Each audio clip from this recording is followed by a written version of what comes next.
we need a new retirement paradigm. The way we do retirement in the United States just isn't working for a lot of people. And that's in more than one way. First of all, there's the finances. How many people can amass enough of a nest egg that they can retire at some magic age, 65, give or take, and have the possibility of living another perhaps 30 or more years without running out of money. That is why running out of money is the number one fear of most seniors. But it's not just the finances, it is also the lifestyle. And my last video, I talked about the unretirement trend. And I was surprised, of how many people were going back into the workforce. 39% of people who have retired at some point in their life are working again. And when surveyed, the surveys showed that finances wasn't even the number one, although it was an important consideration for some people. It had more to do with lifestyle, with feeling bored or unmotivated or wanting more structure in their lives. People retire, they love it for, 6 or 12 months, and then they find that they miss that interaction. And maybe they don't want to go back and do the same thing, but they go into other work, maybe part-time work that feels less stressful for them. Maybe they give up the commute or the career or the cubicle, but they are able to do something else. And today I want to share the 3 shifts for a new retirement paradigm. And let's start with the finances. So the current paradigm says you must build up this big fat nest egg that is going to sustain you for the next 30 or 40 years.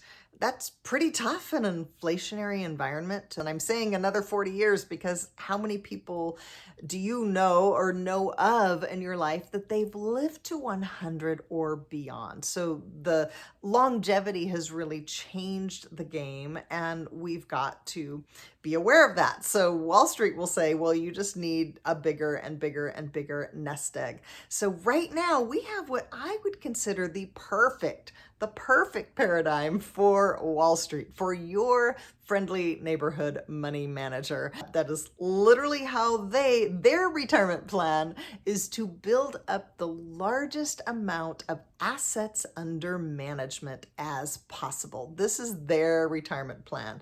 And it's a pretty cool plan because they're not even using their money to create their future income, potentially. They may have their own money as well, but assets under management, they are deriving, fairly predictable, repeatable, oftentimes growing income from their business. That's a great plan.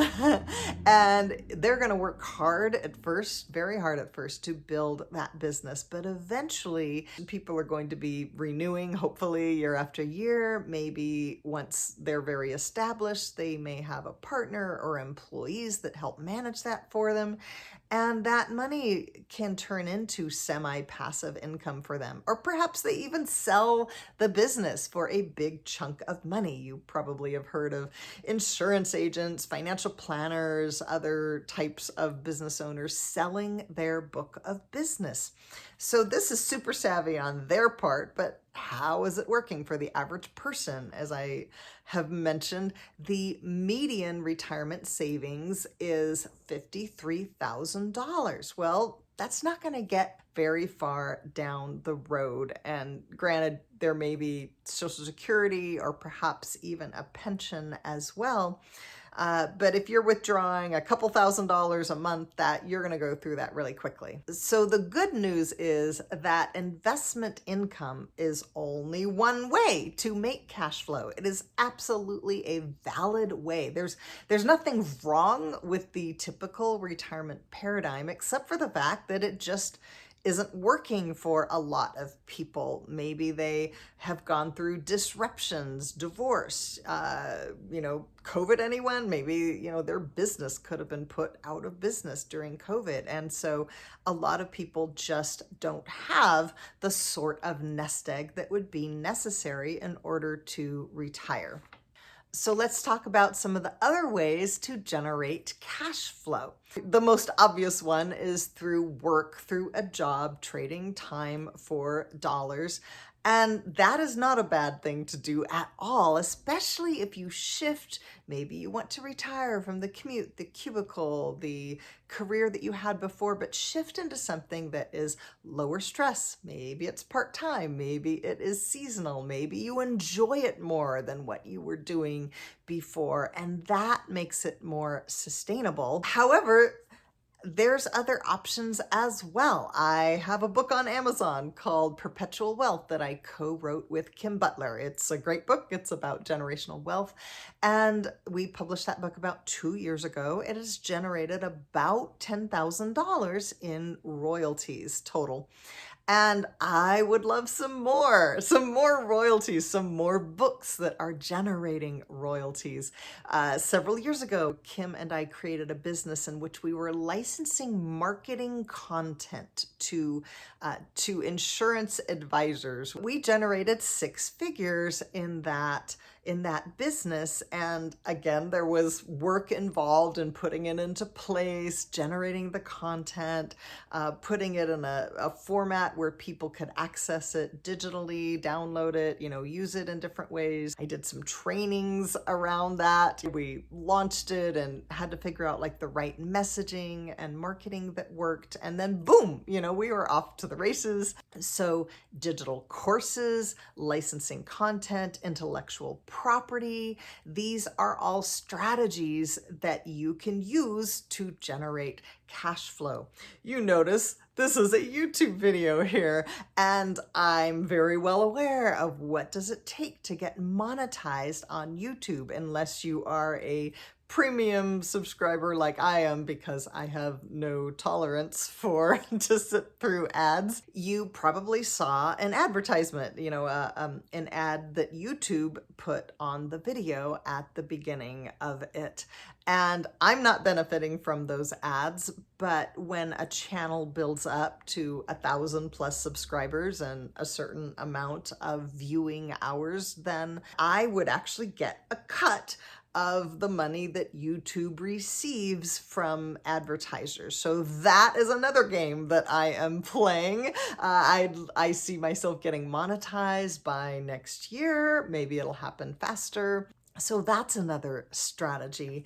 I have a friend in network marketing. When we met 14, maybe 15 years ago, she was going through a bankruptcy, a divorce. She and her husband had lost their business.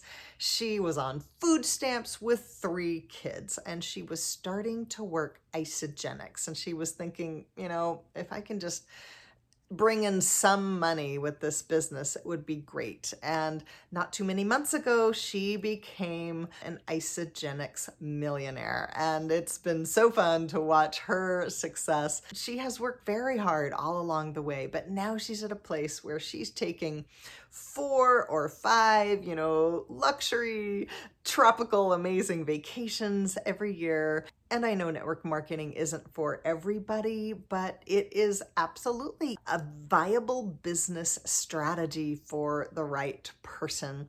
And it can grow an increasing amount of cash flow with not necessarily an increasing amount of effort.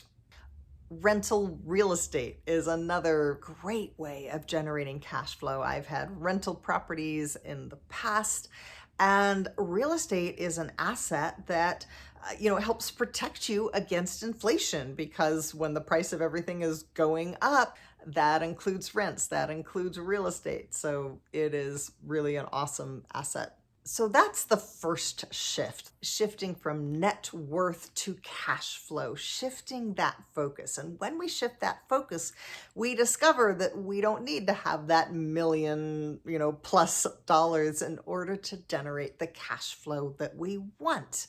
The second shift is going to be shifting from stocks and bonds into diversified assets. The current retirement paradigm is stocks are absolutely the best investment, and you really want to be invested in stocks and bonds and just, adjusting the amount of stocks versus bonds as you go along.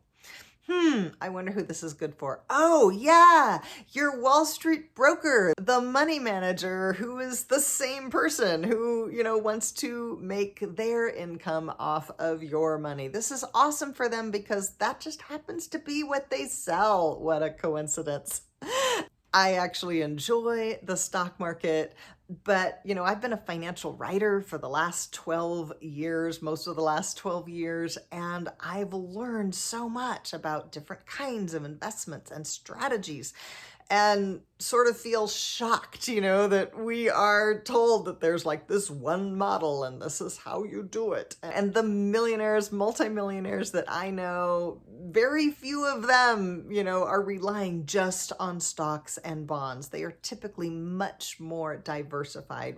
Again, real estate is a super popular investment for people to have. And even if we're just talking about your own home, there's a lot of ways. And if you're renting, I'm going to say you absolutely must come to my new retirement paradigm training or catch the replay. If you've missed it, you'll see that pinned in the comments, because home ownership is such a key way that we can gain control over time instead of losing control to rents that are rising, and we don't own the home, we have no control. The landlord has all of the control. And I have seen people, breaks my heart, but I see people, they have to move from where they live, or they have to even move from the town or the city from which they live because their rents have gone up and their income has not gone up at nearly the same pace. However, when we own a home, there are so many strategies that we can use to either eliminate, reduce, or offset our housing payment. Housing payment is typically the biggest payment that you have. And a lot of retirement coaches or financial advisors will say, well, you just need to pay off your mortgage before you retire. But that might not really be workable for everybody. And if you've got enough cash flow, there's not necessarily a need to eliminate that mortgage, because in order to do so, you may be liquidating investments in order to pay off, a 2.9% loan, which makes no financial sense.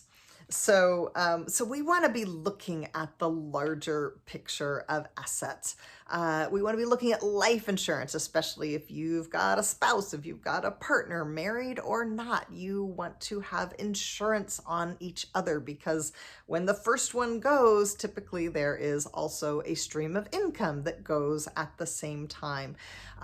When people are beyond 50, beyond 60, and especially into older years, annuities can be an amazing way. Certain kinds of annuities, I'm not a fan of a lot of them, but there are certain kinds of annuities that can help you reduce risk or virtually eliminate risk. And they do better than bonds oftentimes in terms of generating income. There's private lending strategies and alternative investments. There are so many different ways to generate income besides just stocks and bonds. And those aren't necessarily even the best ways. We have seen interest rates rising. That's bad for both stocks and bonds. So we have seen retirement accounts really take a big hit. And the more diversified you are, the less risk you have. So the third shift for a new retirement paradigm. Oh, and before I forget, it is this coming Thursday, June 15th. I'm going to have another live on Zoom, new retirement paradigm class. It's a deep dive class. Join me, you'll see the link. And if you've passed June 15th, no worries, sign up anyway. I will send you a replay or an invitation to the next new retirement paradigm. So the third shift is what I call aligned life design. In a nutshell, how can you create a life and work that you don't feel the need to retire from? I look at my life and it's changed a lot over the last few decades. I go for a walk in the woods, or perhaps go do a sunset walk at the local resort a lot of days. I go to yoga class. I don't have to drive anywhere. I don't punch a clock. I don't typically have to be up and in an office by a certain hour, although there are things on my calendar. My calendar also has a lot of spaces. I do what inspires me. It may be making a video or writing something, or maybe I'm meeting with clients, or I'm teaching one of my courses. I don't take appointments on Mondays anymore, and I love to travel. I don't have to wait for an employer's permission to have a vacation. And there's absolutely a myth that if people don't retire, it's only because, they can't afford to. I go through a lot of case studies and examples in the new retirement paradigm. You absolutely want to see that. And so having that aligned life design is when our purpose and our passion and our skills and our talents and how we spend our time, what makes us happy, these things all line up, and we have the kind of work-life balance where it becomes sustainable for us, and we're not just like, I hate this, but I can hang on maybe until I'm 65. We want to have a life that excites us, that gets us up every morning, and that is absolutely what I wish for you. That is what the new retirement paradigm is all about. So I definitely check it out. Opt in at the pinned comment, and you will get an invitation to my next and/or a replay of the last one that I've done, no matter when you're watching this. I would love your feedback on those three things. I talked about shifting from net worth to cash flow, from stocks and bonds into diversified assets, and aligned life design, creating a life you don't need to retire from. Let me know what you think. Bye-bye.